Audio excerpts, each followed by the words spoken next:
Because my lifestyle's journey is not an ordinary journey. Maraming nagtatanong, bakit ka 11 months Global Marketing Director? Paano ko ginawa yon? Nagtrabaho po ako. Ulitin ko, parang na-shock kayo. Bakit 11 months Global Marketing Director ako? Kasi nagtrabaho ako! Yes! Day in, day out, day in, day out. Every day talaga. Sino bang marunong dyan magpaluat? Sino bang marunong mag-snipping? Wala natuturo sa amin dyan. Pero every day namin ginagawa, gumagaling at gumagaling at gumagaling kami. Maraming nagtatanong, sabi dyan, how did I sustain my excitement? Of course, umaattend ako ng function. At sabihin ko sa inyo, trabaho pa rin ang kailangan. Trabaho pa rin. Bakit ako excited every day? Because the word, tingnan mo yung mga distributor, kahit isang buti lang mabenta nila ng Intra, di ba masaya sila? Yes! Meron ka na pa-promote dito, kahit hindi na matanda, di ba masaya ka? Yes! Huwag kayo magalit doon sa matanda. Totoo naman yun, di ba? Yes! Ang point ko dito, masaya tayo pag merong result. Yes! That's why, mag-22 years na ako dito sa company na to. Pero excited pa rin ako. Bakit? Nagtatrabaho pa rin ako until today. Yes! Ano pa? Paano ko na-survive yung mga challenges? Ay, alam nyo, ito lang natutunan ko galing kay Tita Peg. Harapin mo yung problema mo. Yes! Pagmukha mo yung problema mo, harapin mo. Yes! Harap ka sa salamin. Never ako umatras doon sa challenge na na-experience ko. Never! Never! Kahit anong challenge pa yun. Hindi naman ako mamamatay. Hindi naman ako makukulong. Mayroong tumawag sa akin, Sir John, tulungan mo ako. Bakit? Sir, na-hospital yung pinainom ko ng Intra. Siyempre, di ba matakot ka rin? Bakit ba? Anong pinainom ko sila? Akala ko high blood kasi ito. Sabi niya na sa hospital, pinatawag ako, Sir, samahan mo ako, Sir, natakot ako. Alam mo naman sabihin na takot din ako.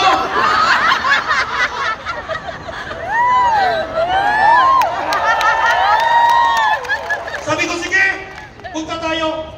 Pero alam ko, ano kayang gagawin sa amin dito? First time kasi yun. Pero nung pagpunta namin, kinausap namin siya. Kinausap namin kasi nagpakita kami. Hindi naman pala nagalit. No? Sabi ng doktor, kasi na-stress yung pasyente. Sabi ko, tingnan mo, hindi Intra yung piso.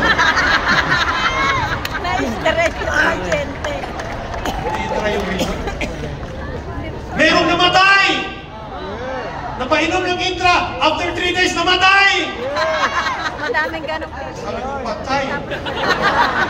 Sir, puntahan natin, sir. Burol. Bakit? Huwag ka na pumunta doon. Sir, hindi pwede kasi inutang pa yung Intra.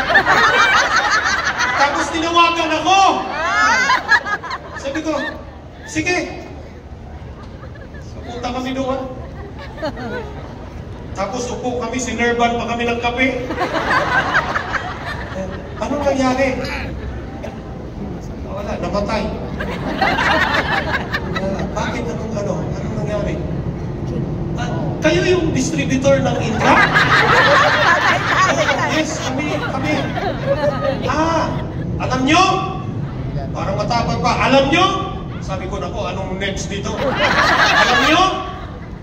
Pag hindi ito nakainom ng Intra, siguro, sabi niya, siguro nagsasuffer ito. Buti na lang nakainom ito ng Intra. Wala kaming nakita na parang pain doon sa pagkamatay niya.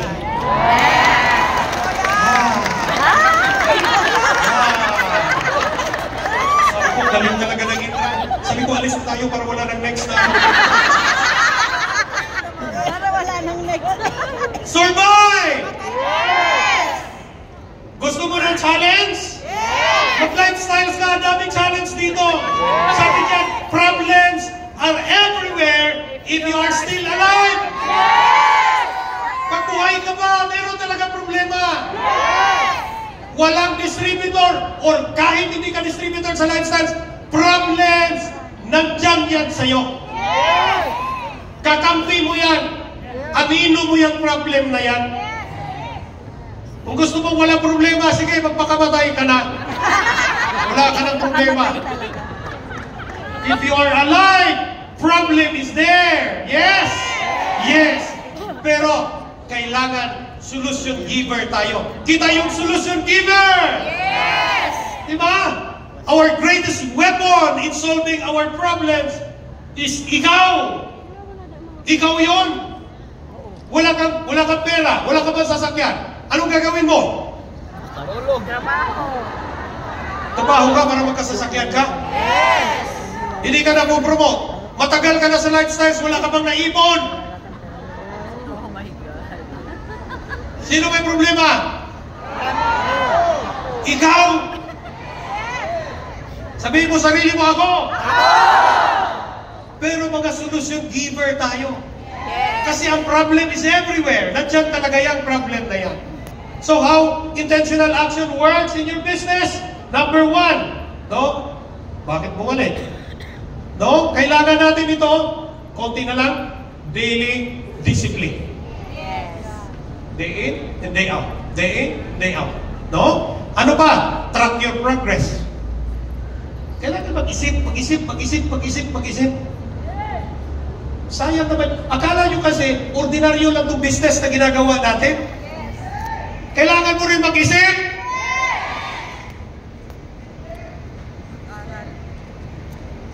Kailangan mong, ano yung utak ko, alam mo yung mga tao na hindi nag-isip, ma-stroke yan. Tingnan mo yung katabi mo, pag gumaganyan yung mga mata niya, na-stroke na yan. Kasi hindi nag-iisip. Diba? Track your progress. And ano pa? Stay connected. Connected. Talk to your upline. Ang dali lang ng business natin. No? Kailangan merong intentional na gagawin dyan para magyayari na maganda yung pagbibuild mo ng business and renew the why. Bakit mo ginagawa ito? Because from time to time na alam mo yung why mo, then you will grow in this business. As a result, no, in taking action of your business, ito yung result. Lalaki yung team mo.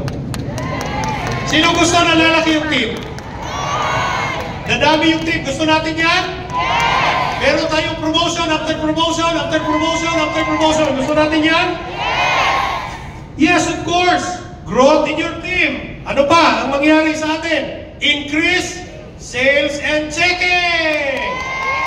Gusto nyo malaki ang checking? 1 million naman? More than 1 million naman? Ang 1 million na yung kita nyo, yung mukha nyo, kinis-kinis na yan. Tingnan yung mga itsura nyo. Pag may mga butal-butal, mga buto, ang tawag nyo? Bangag-bangag ba? Mga ano-ano pa yung pantal, mali yata Tagalog. Anong busnog? Ha? Basta, butas-butas! Ano ba yan? Alam niyo bakit? Sinsanso pa lang yung nilalagay ko sa mukha niyo. Ano pa ba yan? Yan, butas-butas. Mga chok lang kasi yun, chok.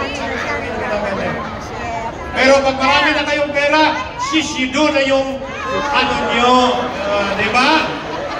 Sales increase! At lalaki yung cheque. No? And of course, it will develop your leadership skills. Madidevelop yan. Na sino mag-aakala ganito kami? Sino mag-aakala na aabutin ko rin ito? Wala akong natapos. Hindi nga ako maka-English. Galit nga si Abdullah sa akin sa Dubai. Sabi niya, you are an international speaker and you cannot speak English? Ako, mag-bootleg ka.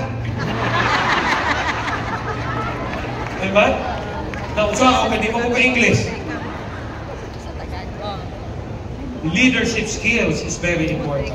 Now, second to the last line. Call to action. Before ako uupo, meron akong story sa inyo. You want story? Yes! Kunti na lang time ko. At time out na ako. The story of Elijah. At alam mo, makikita mo ito sa 1 King. I think this is 1 King 18, 1 to 16, verse 16 to 36. No? The story of Elijah. During the time of Israel, people in Israel na sila, nakukonvince sila doon sa idolatry. Yung mga gods nila na mga parang monument. Talagang kakaiba na ang nakita nila doon. And during the time, the Mount of Carmel, ito, napuntahan ko talaga itong Mount Carmel na to. There was an argument between the idolatry group and the truth na si Elijah yung nagdadala. Sabi niya, sige, sino yung totoo? Gagawa tayo ng altar. At yung altar na yun, pag gagawin nyo dyan, magpipray kayo, na meron tayong makikita na mangyayari dyan, and pag meron na tayong nakita dyan, siguro totoo yung Diyos mo. Totoo yung Panginoon mo. You know the story? Yes. Alam ko you know the story. So during the time, this is the Baal time, the idolatry, the group of idolatry, which is Queen Jezebel, ang leader nito. Lahat ng mga leaders talagang nagpipray sila sa altar na ginagawa nila. Pero walang nangyayari. Mga ilang oras na silang nagpipray, walang nangyayari. Pray sila na pray, walang nangyayari. And after that, surrender na yung Baal group.